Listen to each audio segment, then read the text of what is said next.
All right, so Saturday night, UFC 302, Kevin Holland went out there, got the stoppage in the very first round via a beautiful armbar over the very tough, the always dangerous Michal Oleksiejczuk. Kevin Holland returned to 185 pounds, took the fight on short notice, and we all love Kevin Holland. Give me some wrestling advice. What's not to love? The man shows up every single time. He went on a tremendous run back in the day in 2020, won 5 fights at middleweight, beat Jacare off his back, stopped him, knocked him out off his back, something that we never see, and he's just a fun guy. DC, where my wrestling advice at? He's always talking his opponents down, he's having fun. All confidence now, waving the hands around.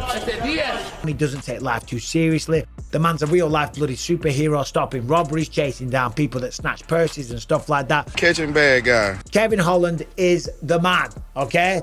But should that fight have been stopped? Right, when the fight started, Kevin Holland throws a kick, Michal Oleksiejczuk times a beautiful right hand, sits down Kevin Holland hard. I love Kevin Holland. He's never been knocked out. Last time we saw him against MVP, took a ton of shots, showed his chin, never been knocked out. Got 1 TKO loss on his record, and that was a corner stoppage because he had a broken hand at the end of round 4 against Stephen Wonderboy Thompson. Anyway, he gets dropped, shows off that legendary chin, and then before we know it, boom, locks in a beautiful armbar, and that shit was deep. And Michal Oleksiejczuk showed that he's a bad man. He's a tough motherfucker. He's hard as they come because he didn't tap. Or did he? And I clearly felt a tap. That is the question. Social media was on fire Saturday night, right? Because here's what happened. He got him in the armbar. He tried stepping over. He tried wriggling and jiggling and moving and grooving, and he couldn't get out. And he didn't tap. And the arm was there. And it was pulling, and it was pulling, and it was pulling. But he didn't tap, in my opinion. Herb Dean stepped in, stopped the fight, and awarded Kevin Holland the victory. And I have absolutely no problem with that whatsoever. Well done to Kevin Holland. But a lot of people were out there saying, why didn't the referee stop the fight sooner? Well, let me tell you why. Because we go out there as fighters and we work our goddamn asses off. We endure so much punishment in the gym. We wrestle, we do jiu-jitsu, we lift weights, we bloody push ourselves to the absolute limit. And guess what? It all hurts. Getting punched in the face, knee right on the nose, shin on chin. That all fucking hurts. People choking you out unconscious, bending your arms like crazy. It hurts. They are designed to hurt, and we choose to endure it. And Michal Oleksiejczuk was in an armbar, and they fucking hurt. Let me tell you. And guess what? If you can't take the pain, you tap.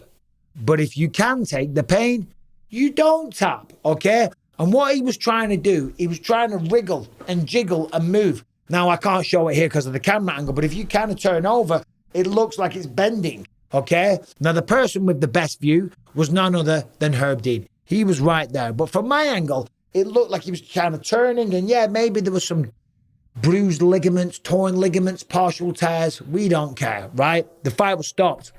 I don't think it should have been. That was Michal Oleksiejczuk's opportunity to choose right there. Does he want to enjoy this? Now, granted, if a man is taking too much punishment on the feet and he's not intelligently defending himself, they will stop the fight, and rightly so. And on this occasion, Herb Dean made an executive decision, and I have no problem with it. But if we look at the history books, we've seen this many times, right? We've seen it many times before. When Dan Hardy fought George St-Pierre, he was in a really, really deep armbar, and he didn't tap, right? No one had an issue with it then. When Charles Oliveira, Du Bronx, was on that sensational run, he went up against the bogeyman, El Kukui, Tony Ferguson, had him in a deep armbar for a very, very long time.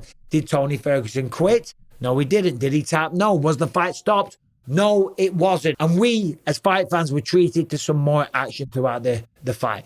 As I say, I'm not criticizing Herb Dean. I am certainly not taking away from Kevin Holland's victory. Well done to Kevin Holland. I'm a massive fan of Michal Oleksiejczuk. The balls on this man, unbelievable. But as fighters, this is what we sign up to. And by the way, let's remember this. When the fight was stopped, when Herb Dean broke them, he used the arm that was being armbarred to support himself on the ground to stand back up. Now, granted, fighter safety is paramount. You don't want to tear your arms and your ligaments and dislocate it and all the rest of it and not be able to fight for several years, and maybe it ends your career. But as I say, we choose to step in there. We sign on the dotted line. We do the training, and we know the risks involved. We know what we are getting into. And my God, I feel a little bit for Michal Oleksiejczuk to go through all the training, to go through the weight cut, to have the fight, to drop the guy, to get caught in an armbar and not tap, and then the referee to stop it. Whilst I have no issue, you got to feel for the guy as well. Now, granted, the other discussion is, did he tap? Because he was kind of reaching over. Looked to me, he was trying to break the grip. But again, Herb Dean had the best view in the entire building. But what did you think? What did you think about that? What do you think about what I'm saying? A lot of people said that the fight should have been stopped sooner. I say those people don't know what the fuck they're talking about, and they don't know about the kind of cloth that we are cut from. We're willing to fucking endure pain. If it's too much, we tap. And if it's not, we don't. Let me know what you think. Subscribe, ring the bell. See you soon.